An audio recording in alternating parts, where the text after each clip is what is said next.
फिनवेल level के इस video में आपका स्वागत है। आज का हमारा टॉपिक है म्यूचुअल फंड्स का परफॉर्मेंस कैसे मेज़र करें। जब हम म्यूचुअल फंड्स में निवेश करते हैं तो हम पिछले कुछ वर्षों का रिटर्न्स उसका परफॉर्मेंस मेज़र करने के लिए देखते हैं, किंतु पिछला परफॉर्मेंस के अलावा कुछ ऐसे मापदंड भी होते हैं जिन पर हमें विचार करना चाहिए फंड का परफॉर्मेंस सही तरह से मेज़र करने के लिए। जब हम इक्विटी म्यूचुअल फंड्स में निवेश करते हैं तो हमारा निवेश एक लंबे समय के लिए होता है। कुछ फंड्स हो सकता है 1 या 2 वर्ष या शॉर्ट टर्म में अच्छे रिटर्न्स दें, किंतु ये भी हो सकता है कि वो बहुत ज़्यादा वोलेटाइल है। तो हम म्यूचुअल फंड्स का परफॉर्मेंस कैसे नापें, इसके लिए हमें कुछ फाइनेंशियल रेशोज़ की हेल्प लेनी होगी। ये रेशोज़ फैक्टशीट्स में दिए हुए होते हैं। सबसे पहला रेशो है CAGR यानी कि कंपाउंडेड एनुअल ग्रोथ रेट। इसे निवेश पर रिटर्न्स कैलकुलेट करने के लिए यूज़ किया जाता है। यदि हमने 2015 में 10,000 रुपये निवेश किए, अब इसकी वैल्यू 2016 में 11,000, 2017 में 14,000, 2018 में 17,000, 2019 में 25,000, 2020 में 30,000 और 2021 में 40,000 है, और हम इसका रिटर्न कैलकुलेट करते हैं तो हम ये पाएंगे कि इसका रिटर्न्स 300% है, किंतु यह रिटर्न एब्सोल्यूट है। यह हमें ये नहीं बताता कि एवरेज रिटर्न हर साल के कितने हैं। अगर हम ये जानना चाहते हैं कि पिछले 6 वर्षों में एवरेज एनुअलाइज्ड रिटर्न्स कितने हैं तो हमें CAGR को यूज़ करना होगा। CAGR को कैसे कैलकुलेट करें? CAGR का फार्मूला है final amount divided by initial amount to the power 1 divided by number of years -1। इससे हमें एनुअलाइज रिटर्न्स एक फिक्स टेन्योर के पता चलते हैं, किंतु यह बीच में होने वाले फ्लक्चुएशंस को नहीं बताता। यह इसकी लिमिटेशंस है।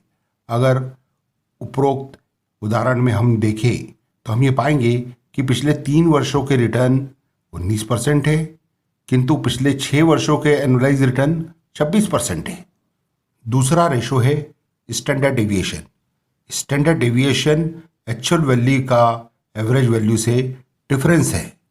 यह वोलेटिलिटी मेजर करने के लिए यूज होता है। जितना ज़्यादा एक्चुअल वैल्यू का एवरेज वैल्यू से डिफरेंस होगा उतना ज़्यादा स्टैंडर्ड डेविएशन होगा। यह रिस्क या वोलेटिलिटी मेजर करने के लिए एक बहुत अच्छा रेशो है। स्टैंडर्ड डेविएशन कैसे कैलकुलेट करें? स्टैंडर्ड डेविएशन कैलकुलेट करने के लिए सबसे पहले डाटा का एवरेज निकालें। उसके बाद हर वैल्यू में से इस एवरेज को डिडक्ट करें। अब इन वैल्यूज़ का स्क्वायर करें और उनका एवरेज निकालें। इस एवरेज का जब आप स्क्वायर रूट निकालेंगे तो आपको स्टैंडर्ड डेविएशन प्राप्त होगी। म्यूचुअल फंड्स में स्टैंडर्ड डेविएशन को परसेंटेज फॉर्म में दिया हुआ होता है। तीसरा, शार्प रेशो। यह रिस्क एडजस्टेड रिटर्न्स को मेजर करने के लिए यूज़ किया जाता है। GSEC और बैंक FD के रिटर्न्स को रिस्क फ्री रिटर्न्स माना गया है, क्योंकि इन रिटर्न्स को पाने के लिए आपको किसी तरह की रिस्क नहीं लेनी पड़ती। अगर आप एक्स्ट्रा रिटर्न्स पाने के लिए कुछ एक्स्ट्रा रिस्क लेते हैं तो उन रिटर्न्स को रिस्क एडजस्टेड रिटर्न्स कहा जाता है। रिस्क फंड की स्टैंडर्ड डेविएशन होती है। अगर आप किसी इंडेक्स फंड में निवेश कर रहे हैं और उसके रिटर्न्स 12% है और रिस्क फ्री रिटर्न्स 6% है तो आपके रिस्क एडजस्टेड रिटर्न्स 6% होंगे। शार्प रेशो क्यों महत्वपूर्ण है? शार्प रेशो रिटर्न के साथ साथ रिस्क को भी कंसिडर करता है। ज़्यादा शार्प रेशो होने का मतलब ये है कि फंड ने जो रिस्क ली है उसके साथ साथ वह अच्छे रिटर्न्स भी दे रहा है। यह आपको निवेश के लिए निर्णय लेने में मदद करता है। आप सेम कैटेगरी के फंड्स को कंपेयर कर सकते हैं। आप बेंचमार्क से भी कंपैरिजन कर सकते हैं। यह आपको स्ट्रेटेजी बनाने में मदद करता है कि आपको ग्रोथ फंड में निवेश करना चाहिए या वैल्यू फंड में, किस फंड में कितनी रिस्क है और कितने रिटर्न है, और उस हिसाब से आप रिटर्न्स को कैलकुलेट करके निर्णय ले सकते हैं। शार्प रेशो कैसे कैलकुलेट करें? शार्प रेशो कैलकुलेट करने के लिए शार्प रेशो की लिमिटेशन है कि यह नहीं देख सकता कि पोर्टफोलियो डाइवर्सिफाइड है या नहीं। अगर पोर्टफोलियो डाइवर्सिफाइड नहीं है तो भी शार्प रेशो अच्छा हो सकता है, किंतु ऐसा पोर्टफोलियो रिस्की हो सकता है। चौथा, सोर्टिनो रेशो। सोर्टिनो रेशो डाउनवर्ड रिस्क को मेज़र करने के लिए यूज़ किया जाता है कि अगर मार्केट गिरता है तो उसका फंड पर क्या इम्पैक्ट होगा। निवेशक डाउनवर्ड रिस्क के प्रति ज़्यादा चिंतित रहते हैं। सोर्टिनो रेशो वोलेटिलिटी को कैलकुलेट नहीं करता, किंतु नेगेटिव डेविएशन पर ध्यान देता है। सोर्टिनो रेशो कैसे कैलकुलेट करें? सोर्टिनो रेशो कैलकुलेट करने के लिए एक्सपेक्टेड रिटर्न्स में से रिस्क फ्री रिटर्न को डिडक्ट करें और उसके बाद उसे नेगेटिव स्टैंडर्ड डेविएशन से डिवाइड करें। सोर्टिनो रेशो की लिमिटेशंस होती हैं कि यह सिर्फ हिस्टोरिकल रिटर्न्स को काउंट करता है, जो कि हो सकता है भविष्य में न आए। पांचवा, alpha. Alpha excess risk adjusted return किसी बेंचमार्क के अगेंस्ट में मेज़र करता है। ये मेज़र करता है कि जो एक्सेस रिटर्न मिले हैं उसके साथ साथ रिस्क कितनी है। अल्फा एक्सेस रिटर्न किसी बेंचमार्क के साथ में जनरेट करने पर कितनी रिस्क ली गई है, ये हाई रिस्क है या लो रिस्क है, यह बताता है। अगर +3 का अल्फा है, इसका मतलब ये है कि फंड ने बेंचमार्क से 3% ज़्यादा रिटर्न दिए है। अगर -3 का अल्फा है, इसका मतलब फंड ने बेंचमार्क से 3% कम रिटर्न दिए हैं। और अगर फंड का अल्फा 0 है तो इसका मतलब फंड के रिटर्न बेंचमार्क के बराबर है। छठवा, बीटा।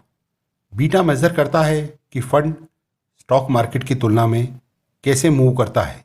यह बताता है कि मार्केट में चेंजेस होने के कारण फंड के परफॉर्मेंस में क्या चेंजेस आते हैं। यह अपसाइड और डाउनसाइड दोनों मूवमेंट बताता है। अगर बीटा 1 से ज़्यादा है, इसका मतलब फंड शेयर मार्केट से ज़्यादा वॉलेटाइल है। अगर बीटा 1 से कम है, इसका मतलब फंड शेयर मार्केट से कम वॉलेटाइल है। अगर बीटा 1 है तो इसका मतलब फंड उतना ही वॉलेटाइल है जितना कि शेयर मार्केट। उदाहरण के लिए अगर बीटा 1.5 है, इसका मतलब मार्केट यदि 10% रिटर्न जनरेट करेगा तो फंड 15% रिटर्न जनरेट करेगा, और मार्केट यदि -10% रिटर्न जनरेट करेगा तो फंड -15% रिटर्न जनरेट करेगा। यह रेशोज़ हैं जो हमें किसी फंड का परफॉर्मेंस और उसकी वोलेटिलिटी मेज़र करने में मदद कर सकते हैं।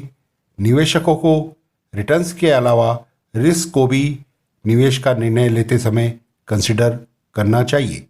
अगर हम इन फंड्स का इस्तेमाल कुछ फंड्स का परफॉर्मेंस एनालिसिस करने में करें तो हम ये पाएंगे कि PGIM इंडिया फ्लेक्सिकैप इंडिया और एक्सिस फ्लेक्सिकैप इंडिया में स्टैंडर्ड डेविएशन PGIM इंडिया की ज़्यादा है और अल्फ़ा भी PGIM इंडिया का ज़्यादा है। इसका मतलब PGIM इंडिया ने रिस्क ज़्यादा ली है और रिटर्न भी ज़्यादा दिया है। बीटा 1 है PGIM इंडिया का, इसका मतलब इसकी जो वोलेटिलिटी है वो लगभग मार्केट के जितनी है। शार्प रेशो और सोर्टिनो रेशो PGIM इंडिया के एक्सिस फ्लेक्सिकैप फंड से थोड़े बेटर है। इसका मतलब इसके रिस्क एडजस्टेड रिटर्न काफ़ी अच्छे हैं। तो हम ये पाते हैं कि PGIM इंडिया के रिटर्न्स एक्सिस फ्लेक्सिकैप फंड से बेटर हैं, रिस्क एडजस्टेड रिटर्न्स भी बेटर है। हाँ, थोड़ी वोलेटिलिटी एक्सिस फ्लेक्सिकैप फंड से ज़्यादा है। धन्यवाद।